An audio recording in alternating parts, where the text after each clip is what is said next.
మీకు ఎప్పుడు మూర్తి పూజ మాత్రమే మీరు చెయ్యాలి. ఇంట్లో అంగుష్టమాత్రమైనటువంటి విగ్రహాన్ని పెట్టి మీరు చక్కగా పూజ చేసుకుంటే భగవంతుడు మీ పట్ల ప్రసన్నుడవుతాడు. ఈశ్వరుడు ఎంతో సంతోషిస్తాడు. ఒక ఫోటో అనుకోండి, దానికి ఇబ్బంది ఏమి ఉండదు. లోహముతో కూడిన మూర్తి, బొటనవేలంత మూర్తి మాత్రమే ఇంట్లో పూజలు అందుకోవాలి. అంతకన్నా పెద్ద మూర్తి ఎప్పుడూ ఉండకూడదు. అంతకన్నా పెద్ద మూర్తి ఉంటే మీరు నైవేద్యం పెట్టలేరు. ఇంకొకటి ప్రస్తావన వచ్చింది కాబట్టి చెప్తున్నాను. సాలగ్రామాన్ని తీసుకొచ్చి మీ పూజా మంటపంలో కానీ మీరు పెట్టేస్తే అది ఏ సాలగ్రామమో మీకు తెలియకపోతే ఆ సాలగ్రామం ఒప్పుకోదు.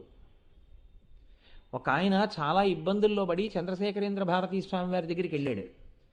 వెడితే రోజు పూజ చేస్తున్నావా అని అడిగారు ఆయన. చేస్తున్నాను అన్నాడు. నీ ఇంట్లో సాలగ్రామం ఉందా? ఉందండి. దానికి వేరు పూజ చేసి వేరు నైవేద్యం పెడుతున్నావా అని అడిగారు. చెయ్యట్లేదు, పెట్టట్లేదు అన్నాడు. ఎన్నాళ్ళ నుంచి ఆకలితో ఉన్నాడో తెలుసా నీ ఇంట్లో ఈశ్వరుడు? అందుకే ఈ ఇబ్బందులు. ఎందుకు పెట్టావు ఇంట్లో? అది నరసింహశాల గ్రామం.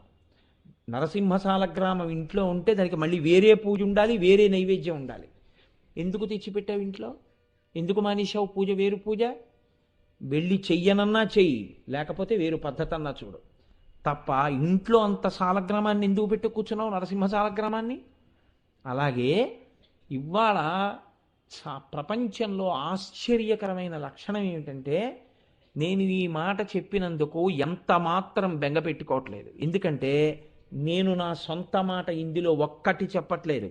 నాకు పరమాచార్య స్వామి వారంటే పరమ భక్తి. పరమాచార్యుల వారు స్పష్టమైన హెచ్చరిక, ఏం పరోక్షం కాదు, స్పష్టంగా చెప్పారు. శ్రీచక్రము జోలికి వెళ్ళవద్దు, మీరు దాన్ని పూజ చెయ్యలేరు. శ్రీచక్రాన్ని మీరు ఆరాధన చెయ్యాలంటే ఆ పూజా విధానం అంతా వేరు. మీకు బాగా నిష్ట ఉండాలి. అపారమైనటువంటి నిష్ణాతులై మీరు శ్రీచక్రాన్ని ఆరాధన చేయవలసి ఉంటుంది. మీరు అలా కానీ చెయ్యకుండా తెచ్చి ఫ్యాషన్ కోసం శ్రీచక్రాన్ని ఇంట్లో పెట్టారనుకోండి, ఖచ్చితంగా అది విపరీత ఫలితాలు ఇస్తుంది. నేను చెప్పట్లేదు ఈ మాట, మళ్ళీ చెప్తున్నా, పరమాచార్య చెప్తున్నారు. పరమాచార్యుల వారే మీరుతో మాట్లాడుతున్నారని గుర్తుపెట్టుకోండి. శ్రీచక్రాన్ని ఇంట పెట్టి పూజ చెయ్యడానికి సిద్ధపడకూడదు. అటువంటి స్థితిలో మనం ఉన్నాం. శ్రీచక్రం గురించి నాకు బాగా తెలుసు, శ్రీచక్ర పూజ ఎలా చెయ్యాలో నాకు బాగా తెలుసు అన్న పెద్దలు కొద్దిమంది మాత్రమే ఉంటారు. అటువంటి పెద్దలు ఇంట్లో ఉండి ఎక్కడికైనా వెళ్ళినప్పుడు ఎలా పెట్టాలో, ఇంట్లో ఉంటే ఎలా పూజ చెయ్యాలో తెలిస్తేనే శ్రీచక్రాన్ని ఇంట్లో పెట్టు, లేకపోతే పెట్టవద్దు. చక్రముల జోలి నీకెందుకు అసలు?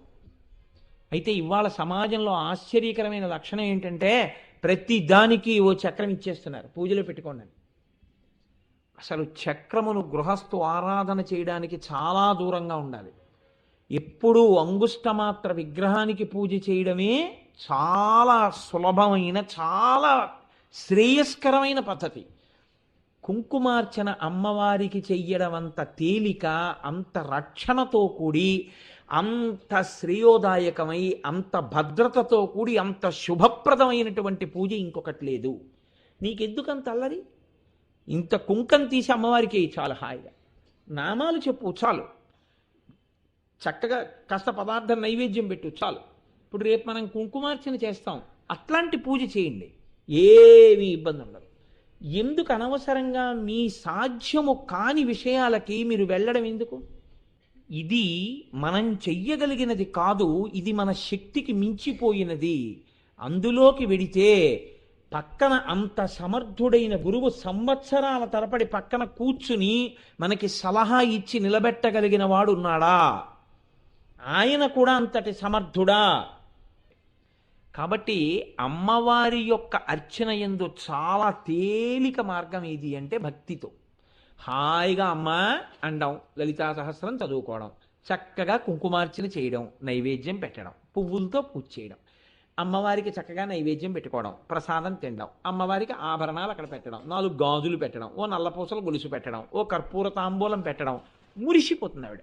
నీకు ఈ మార్గం ఉంది, ఆ మార్గం ఉంది, ఏ మార్గం తేలిక చెప్పండి నాకు. అసలు ఇదేమిటో మాకు సరిగ్గా అర్థం కాలేదండి అంటే, కుంకం పట్టుకుని ఇలా వేయగలవా శ్రీమాత్రే నమః అంటూ?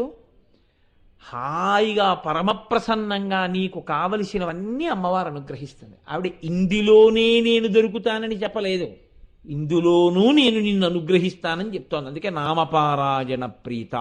నీవు అవన్నీ నీకు అర్థమైనా కాకపోయినా ఆ నామం చెప్పే చాలు. మూలాధారైక నిలయా బ్రహ్మగ్రంథి విభేదిని అను చాలు. అదంతా నీకు అనవసరం. ఆ బ్రహ్మగ్రంథి ఎక్కడుంది, విష్ణుగ్రంథి ఎక్కడుంది, రుద్రగ్రంథి ఎక్కడుంది, చక్కగా నామం చెప్పు, కుంకం వేయి చాలు. నిన్ను అనుగ్రహించేస్తాను, బ్రహ్మాండంగా అనుగ్రహిస్తాను. అందులో ఏమైనా చిన్న చిన్న చితక తప్పులున్నా కూడా మిమ్మల్ని ఏం బాధించవు, రక్షణే చేస్తాయి.